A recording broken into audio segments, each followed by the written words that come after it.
Hello YouTube, George from Medusa Herbs here, back with another video. In this video I'm going to talk about the pros and cons of my budget DIY rack system. As I mentioned in my previous video, sometimes when you're dealing with snakes, plans can change. They certainly did with Isis. They also did with this rack system. When I initially decided to get snakes again, my wife said that I could have 8 maximum adults. So I initially looked at commercial racks, but didn't feel they were appropriate because of the fact that I would be getting hatchlings or yearlings, be wasted size and space. Watched several videos on YouTube about making your own rack system, and since I knew that I would probably be keeping my animals in tubs initially, I decided to try to throw something together. So in this video, I'm going to talk about the pros and cons of that experience.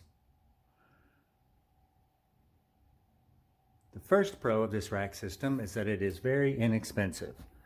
As I said, I looked at some commercial rack systems and they aren't very cheap. So my rack put together is the top list. A comparable or semi-comparable rack from Animal Plastics and Reptile Basics listed on the page.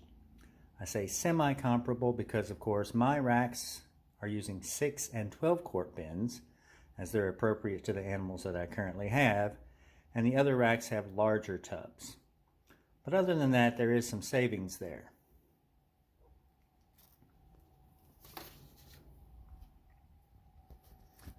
An additional pro is that this is modular or expandable. When I first started out, I only had one snake, so I didn't need a lot of space. I was actually using the 6 quart tubs up there on the top, just one of those. As my collection grew, it was easier to add tubs onto the shelves. The way I have it set up is there is an under tank heater probe on each shelf running on 2 bins. My original plan was to have my adult males in the 12 quart tubs on the top shelf and then have the females in the larger 32 quart bins on the bottom 2 shelves. As I said, plans change though.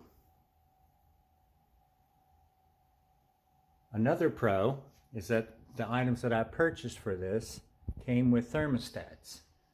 Granted, they're only simple on-off thermostats, but it's nice to be able to have those. The image I showed before with the Animal Plastics and Reptile Basics quote does not include thermostats, so there'd be an additional cost there. A final pro is the fact that, break for Osiris, crawling around, is that when I'm done with this, I'll still have the shelf unit and the power strips that I used on the side to plug everything into. In some of the videos that I saw on YouTube, people would cut these posts here down to size so that the top rack would fit flush with the boxes, so you didn't need to use the lids. However, I didn't want to destroy the rack system just to be able to do that. So that's about it for the pros. Now to the cons. I originally started out using the purple handled Sterilite tubs, 6 quart size there on the top. I bought some, I believe they were 15 quart that I was going to use as the next size up, but I discovered, much like on this 32 quart one, that the lids had some play in them, a lot of gaps. And so I didn't want to have to clip those or secure those in some way, shape, or form to keep the snakes from getting out. So I found these gasket tubs where the lids are a little bit sturdier, a little bit thicker plastic. And so it's a little bit more secure. So if you decide to use tubs, just be aware that some of the larger tubs have really loose fitting lids. Another con is the fact that because the tubs are different, went from the purple tubs to these blue tubs, and the blue tubs have a leg or ridge on the bottom, that I need to adjust my thermostat for each of the tubs that I was using. Now I do have a infrared temperature gun up there for controlling or checking the temperature. So not really a major concern, but it is a little bit of a hassle at times. Another con, or the third con of this system, is the fact that even though they were inexpensive, these under tank heaters by iPower have an adhesive back. The ones that I have mounted are adhered to the shelf, and so if or when I decide to break this down, I have to be very careful not to damage the cords that are in the under tank heater. Along that same lines, because of the way things are set up, my temperature probe is exposed to the air, so I do have some heat loss there. As you'll see, my thermostat will actually kick off at about 97. That gives me a temperature on this hot end of about 88 to 90, depending on the time of day. Another problem I ran into when setting things up was humidity and or airflow. The original bins that I had were running about 10% higher humidity than my house, which is 47% right now. That's just in the house itself. I originally had these temperature humidity gauges inside one of my enclosures, or inside the enclosures, but sure enough, one of the snakes managed to drop it off into their water bowl and ruined one. So that's a con as well of using a portable temperature humidity gauge inside the tubs. Snakes will crawl around and may end up knocking them into a water bowl.